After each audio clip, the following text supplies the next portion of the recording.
अस्सलाम वालेकुम। पाकिस्तान आज अपना तीसरा मैच बल्कि दूसरा मैच है और जो सीरीज़ थी उसका तीसरा मैच जीत कर सीरीज़ अपने नाम कर चुका है। इससे एक बात साबित हुई, ये सीरीज़ शुरू होने से पहले हमें किसी को भी उम्मीद नहीं थी कि पाकिस्तान इस तरह जीतेगा। और पाकिस्तान ने जिस तरह अपना पहला मैच खेला उसके बाद एक यकीन हो गया था इस सीरीज़ में पाकिस्तान को बदतरीन शिकस्त होने वाली है। लेकिन एकदम से वो क्या कहते हैं, हालात बदले, मकाम बदला, तो फिर सब कुछ बदल गया। और ये सब कुछ जो बदलने का क्रेडिट है, ये सबसे पहले आकिब जावेद और दूसरे नंबर पर दो खिलाड़ी जो पाकिस्तान के रियल हीरो हैं, नुमान अली और साजिद खान, इनको जाता है। और इसके बाद यह भी साबित हो गया कि पाकिस्तान क्रिकेट बोर्ड में किस तरह सिफारशी भर्तियों पे लोग रखे होते हैं, सिफारशी लोग रखे होते हैं, पर्चियों पर लोग रखे होते हैं। और उनका वो जो एक स्टाइल होता है ना, वो नाजक कली सी, नाजक अंदाम, छुई मुई सी जो खिलाड़ी मैनेजमेंट है, ये सारे के सारे वो उस तरह के दरमियाने लेवल के जो लोग हैं, छुई मुई बने होते हैं। ये हो जाएगा, वो हो जाएगा, हम ये पिच देखेंगे, हम वो देखेंगे, हम इस असूल पर चलेंगे, हम उस असूल पर चलेंगे। बाढ़ में गए तुम्हारे असूल, कोई एक असूल नहीं चल रहा। पिछले 6 सालों में बाबर आजम T20 में उससे जब भी पूछा जाए कि आप कितना टारगेट देंगे तो कहेंगे हमारा बस 140-150 के करीब हमारा माइंड है कि हम इतना टारगेट सेट करेंगे। और भाई अब तो गली मोहल्लों में भी 150 के करीब टारगेट सेव नहीं होता। तुम कौन सी क्रिकेट खेल रहे हो? इतने बचकाना से, बल्कि बचकाना तो बहुत दूर की बात है, वही बात है, ये छुई मुई है, ये ना उनमें ना इनमें है, ये बिल्कुल दरमियान वाले हैं। मतलब इनमें नाम की हिम्मत नहीं है, इनमें नाम की गैरत भी नहीं है, इन लोगों को एहसास ही नहीं कि हम अपने मुल्क का नाम डबो रहे हैं। अब देखें, वो जो मिडिल क्लास फैमिलियों से, जो लोअर मिडिल क्लास फैमिलियों से लोग लड़के ऊपर आते हैं, वो कैसे मुल्क के लिए जान देते हैं। उनके अंदर एग्रेशन होता है, उनके अंदर मुल्क की मोहब्बत होती है।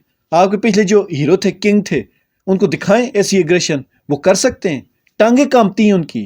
पाकिस्तान का पूरा सिस्टम ही ऐसे निखट्टू से भरा पड़ा है जो न कुछ करते हैं न किसी और को करने देते हैं। बुज़दिल तरीन लोग रखे हुए पूरे सिस्टम में, और ये हुक्मरानी क्यों कर रहे हैं? सिस्टम इनको सपोर्ट कर रहा है। जिस दिन सिस्टम का हाथ इनके सर से उठा, इनकी आपने भागनियां देखनी है, इनकी दौड़नियां देखनी है। खुदा का वास्ता है, सिस्टम में मर्दों को भर्ती करें, खिलाड़ियों में मर्दों को भर्ती करें। ये जो छुई मुई टाइप के खिलाड़ी होते हैं ना, ये सिर्फ मोबाइल पे गेम खेल सकते हैं।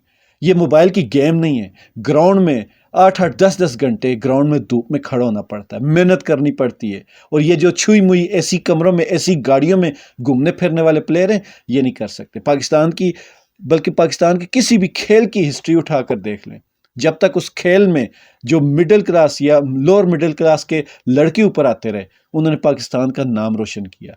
जूं जूं ये हमारे खेल स्टेटस सिंबल बनते गए, इसमें जूं जूं अपर क्लास के लोग आते गए, अपर क्लास के लड़के आते गए, तू हमारे हर खेल का बेड़ा गर्क होता गया। ये एक सिंपल सा फार्मूला है कि जब तक आप लोअर मिडिल क्लास के लोगों को किसी भी खेल में एंट्री नहीं देंगे तो आपके खेल जवाल की तरफ जाएंगे। और ये पाकिस्तान की तारीख भी है। और अब ये सिर्फ दो खिलाड़ी, नुमान अली और साजिद खान, ये जब आए तो टीम को बता दिया कि कैसे खेला जाता है। इस टीम में अब भी 2-4 सीनियर हैं जो इनसे सीनियर हैं कैरियर के हिसाब से, तो फिर भी ये उनसे ज़्यादा अच्छा खेले। क्रिकेट के अलावा पाकिस्तान के हर शोबे में यही हाल है। वहाँ मर्द कोई नहीं है, वहाँ वही छुई मुई टाइप के जो इन बिटवीन टाइप के लोग होते हैं, उनको भर्ती किया हुआ है। और ऐसे लोग सिर्फ साजिशें अच्छी कर सकते हैं और दूसरे की खुशामद अच्छी कर सकते हैं। जो खुद के नीचे होते हैं उनको दबका दे सकते हैं, और जो अपने ऊपर होते हैं उनकी अच्छी खुशामद कर सकते हैं। हकीकी मानों में इस कौम को ऐसे लोगों की ज़रूरत है जिनके अंदर आग हो, आग, और जो उस आग से कुछ करना चाहते हो, उस मुल्क के लिए कुछ करना चाहते हो, वही इस मुल्क को इन अंधेरों से निकाल सकते हैं। ये जो हमारी अपर क्लास है, ये तो सारी की सारी निखट्टू है, इनसे तो कुछ होता नहीं। ये तो एक कख तोड़कर दौरा नहीं कर सकते। इसीलिए इन्होंने ये पूरे का पूरा निज़ाम ऐसा कर दिया कि नीचे से कोई ऊपर ना आए, और जो ऊपर वाले हैं उनसे खुद कुछ होता नहीं। हमारे अभी एक बागे बहुत बड़े ओहदेदार, वो हल्फ की तकरीब के लिए भी आए थे, तो साथ अपनी बीवी को लेकर आए थे। जिस तरह वो माँ के बगैर बच्चा कहीं जाता नहीं, कुछ लोग ऐसे होते हैं जो माँ के पल्लू से लगकर बड़े होते हैं, फिर वो बीवियों के पल्लू से भी लगे रहते हैं।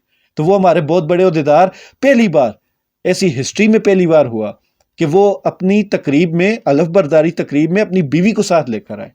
تو یہ ہے پورا سسٹم جو روز اس قوم کا منہ چڑھاتا ہے۔ یہ قوم چاہتی ہے کہ ہمارے لوگ دلیری سے کھڑے ہوں، لیکن یہ ہمارا سسٹم ہے۔ ہمارے سسٹم کے یہ جو کرتا دھرتا ہے، یہ روز جھکے ہوتے ہیں، یہ لیٹے ہوتے ہیں، ان سے کچھ کام نہیں ہوتا، اور نہ ہی ان کو ملک کی عزت سے کوئی سروکار ہوتا ہے۔ لیکن ہمارا یہ عہد ہونا چاہیے کہ ہم نے آواز اٹھانی ہے اور اس ملک کے سسٹم کو بدلنا ہے۔ خوش رہیں، ایمان والی زندگی پائیں۔ اللہ تعالی ہم سب کا حامی و ناصر ہو۔